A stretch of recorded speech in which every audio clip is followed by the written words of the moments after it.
আপোনালোকে চাই আছে ISL 2024-25 পইণ্টছ টেবুল। এই পইণ্টছ টেবুলখন লাষ্ট আপডেট কৰা হৈছে 3 জানুৱাৰী তাৰিখে।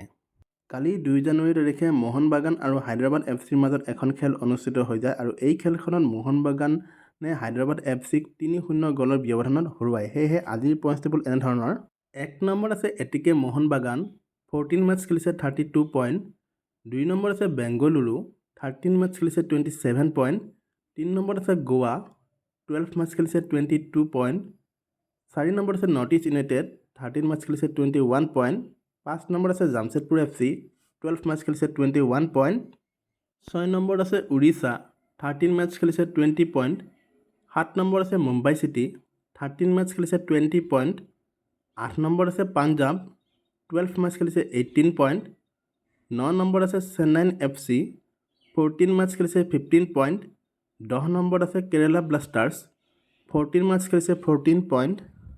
11 নম্বৰত আছে ইষ্ট বেংগল, 13 মেটচ খেলিছে 14 পইণ্ট। 12 নম্বৰত আছে হায়দৰাবাদ, 14 মেটচ খেলিছে 8 পইণ্ট। আৰু 13 নম্বৰত আছে মহম্মডন, 13 মেটচ খেলিছে 6 পইণ্ট। এই পইণ্টছ টেবুলখন লাষ্ট আপডেট কৰা হৈছে 3 জানুৱাৰী তাৰিখে। ভিডিঅ'টো যদি ভাল লাগিছে প্লিজ লাইক শ্বেয়াৰ কৰি দিয়াৰ লগতে এনেধৰণৰ ডেইলি পইণ্টছ টেবুলৰ আপডেটবোৰ পাই থাকিবলৈ প্লিজ চেনেলটো ছাবস্ক্ৰাইব কৰি দিব।